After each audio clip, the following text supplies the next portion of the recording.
Untuk chapter 5, Strategi Capacity Planning for Products and Service bagian ketiga, kita akan kita akan mendiskusikan terkait bagaimana mengukur kapasitas. Oke.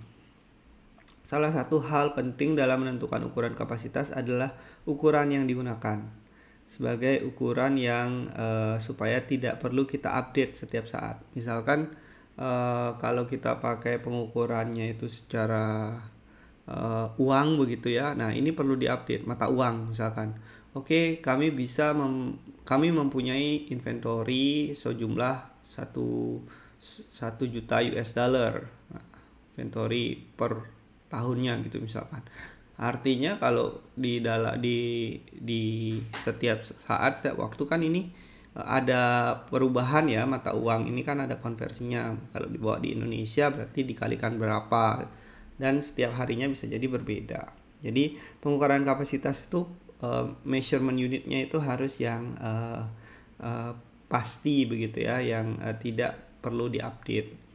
Misalkan contohnya pengukuran kami punya kapasitas untuk 1000 hour jam kerja gitu misalkan.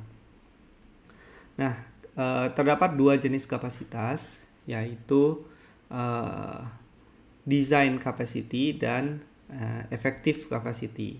Nah, yang dimaksud dengan design capacity atau kapasitas desain adalah tingkat output maksimum yang dirancang dari sebuah sumber daya itu ya. Jadi kapasitas maksimumnya design capacity. Sedangkan effective capacity adalah kapasitas desain tadi, kapasitas maksimum dikurangi dengan hal-hal faktor pengurang lah istilahnya ya, atau misalkan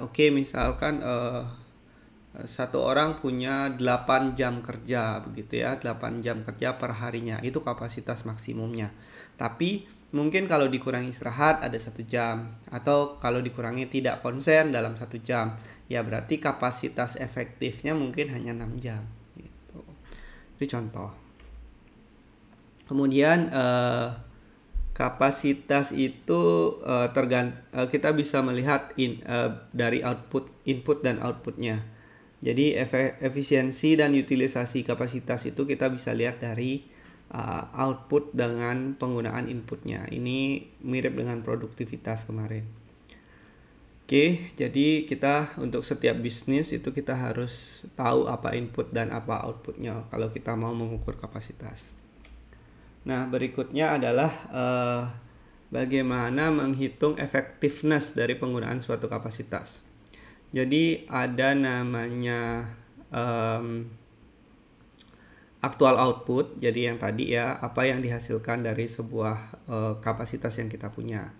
Kemudian nanti kita akan mengukur ada namanya efisiensi, ada yang namanya utilisasi. Efisiensi itu adalah actual output tadi dibagi dengan efektif kapasitinya, artinya kapasitas maksimumnya. Jadi itu disebut efisiensi. Nah, kalau dia efisiensinya mendekati 100%, artinya kapasitasnya digunakan dengan sebaik-baiknya begitu ya. Kemudian utilisasi itu adalah actual output dibagi dengan yang tadi efisiensi itu adalah actual output dibagi dengan effective capacity. Jadi berapa penggunaan kapasitas tersebut. Nah,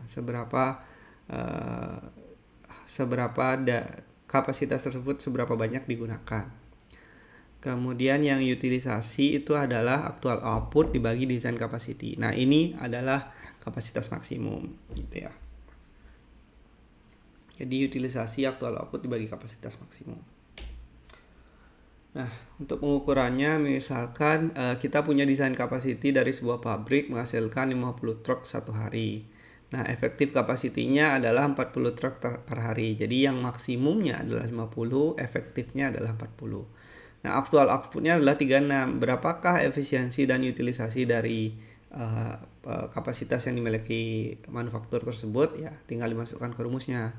Kalau efisiensi itu adalah 36 dibagi 40 dibagi efektif kapasitinya. Itu 90%.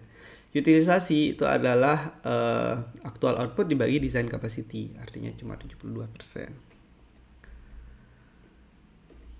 Oke, demikian terkait mengukur capacity dari chapter 5.